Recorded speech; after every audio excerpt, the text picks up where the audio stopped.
My name is Barry Allen, and I am the fastest man alive. The Flash is one of the more important and keystone characters of the DC multiverse. Although he's not considered in the same vein as the Trinity, Batman, Superman, and Wonder Woman, the character and its various versions including Barry Allen, Wally West, Bart Allen, and Jay Garrick have made a significant impact on how DC Comics, from the introduction of the multiverse concept in comics to reality warping events. The new movie was always planned to change the landscape of the DCEU, and it looks like currently it will be a catalyst to the introduction of James Gunn's DCU. In this video, I'm going to go over some Flash stories that are fun and interesting and definitely worth checking out. Over the years, there have been some awesome and not so awesome Flash stories. Some stories were line-wide and affected each and every single character like Flashpoint, while others have expanded on the concept of the Speed Force and speedsters in general. The popularity of Flash has expanded over the last 2 decades thanks to the appearances in the live-action CW series and the appearances in multiple animated television shows like the Justice League and Young Justice. But I think that there's still a lot of stories that regular comic readers and occasional readers have missed out on. So on this video, I'll touch on some comics I have read and others have commented on as being solid Flash stories that aren't Flashpoint or Flashpoint Rebirth. I know those are some of the more popular stories, but I want to go over some that don't get as much attention as these two. That being said, let's dive in. Flash of Two Worlds, Flash Volume 1, number 123. This story is often considered to be one of the most important in the history of comic books, as it introduced the concept of the multiverse to DC Comics. The cover itself boasts that it's a spectacular story that is sure to become a classic. The story had a significant impact on DC Comics by providing a way to bring back older characters without taking away from the current generation of comics. It also allowed for different and newer versions of characters to be introduced. The concept has since become commonplace in the comic book industry. The story tells of Barry Allen, the Flash, who crosses dimensional boundaries into Keystone City, home of the first Flash, Jay Garrick, during a magic show using the Speed Force. Jay Garrick is now aged and retired since his series was cancelled years prior to this issue, following the natural flow of time. Although revolutionary at the time, many people have not actually read the comic book, and it is interesting to read now with the understanding that this is the first book to introduce the concept of the multiverse. Through the course of the comic, Jay and Barry team up to face a team of villains that are threatening the city. The plot by today's standards is pretty straightforward, but being able to look at it through a modern lens, we can see how impactful the book was to comic books in general, whether it's DC, Marvel, or anyone and any other company out there. Born to Run, Flash Volume 2, 62 to 65. When Crisis on Infinite Earths happened, Barry Allen died and the DCU needed a new Flash. Wally West stepped up and took over for his mentor. Not many were super confident in Wally, talking both in-universe and readers alike, but his early run asserted the idea that Wally was going to be different than Barry Allen in many ways, especially in his connection and use of the Speed Force.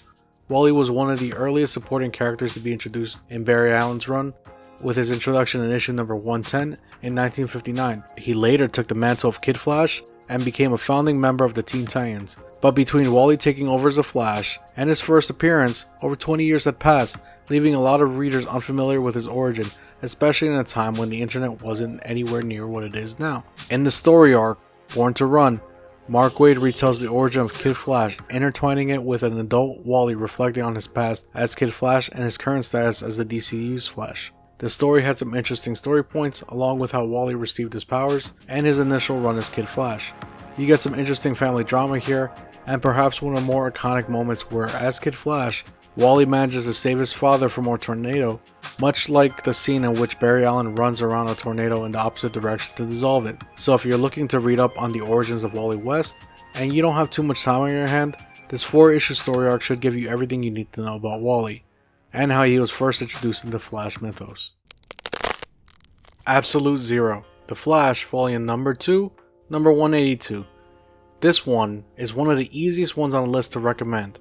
Not only is it a quick read, but it provides a more detailed backstory into one of the more interesting Flash villains. A lot of times, Batman or Spider-Man get credit for having some of the most interesting varied rogues gallery, but Flash has to be third in a conversation with villains like Reverse Flash, Gorilla Grodd, Mirror Master, and the topic of the story, Captain Cold. Leonard Snart, or Captain Cold, is most well known as the man who mastered Absolute Zero, and is seen by some as a copy of Batman's Mr. Freeze. Although they're similar in some ways, they're distinctly different in many other ways, especially in that Captain Cold's gun is designed to freeze objects to absolute zero, where targets experience severe molecular deceleration. For most objects, this would pretty much cause them to freeze, but when targeting the Flash, it severely reduces the speed at which the Flash can move. This proves to be an interesting back and forth dynamic between the two, as really they are distinct and polar opposites. This has helped to create different and creative stories over the years. This issue focuses on Snart's backstory, including his abusive childhood and more importantly his relationship with his sister, which serves as a wraparound story for these flashbacks.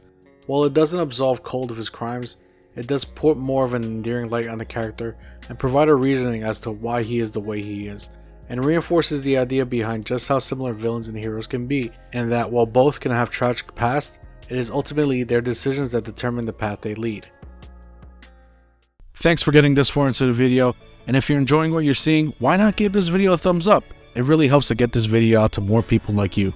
And as you guys may have seen on many of my community and Instagram posts, I'm an avid figure collector. I want to share my go-to spot for the latest and greatest figures.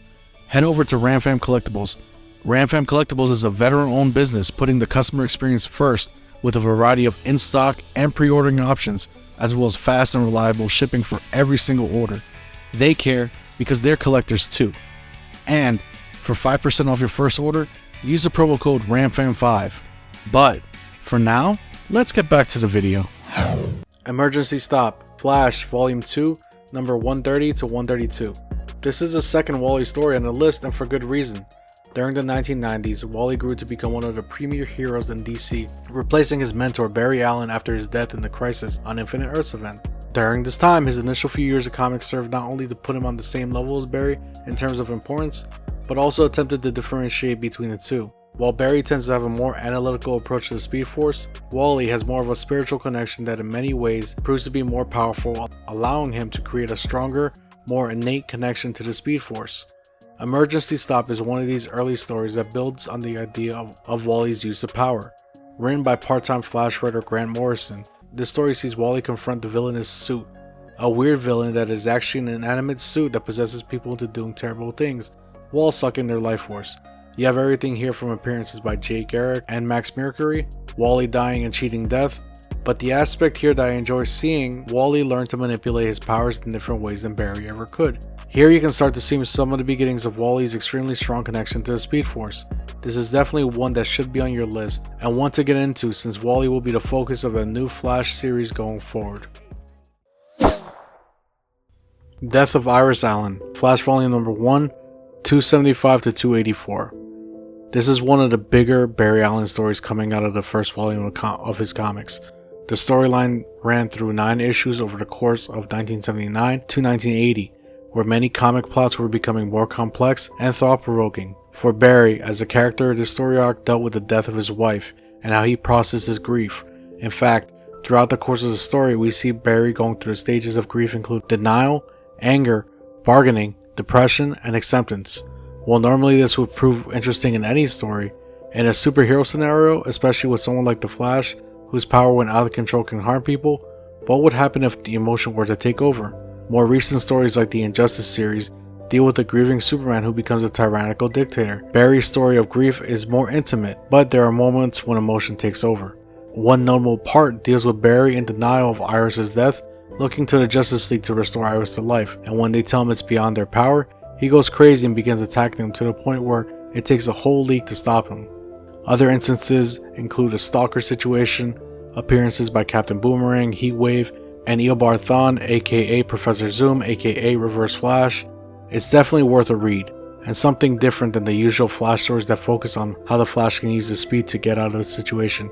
Here we see a more grounded story, showing us that sometimes no matter how powerful you are, life and death is something that's beyond our control.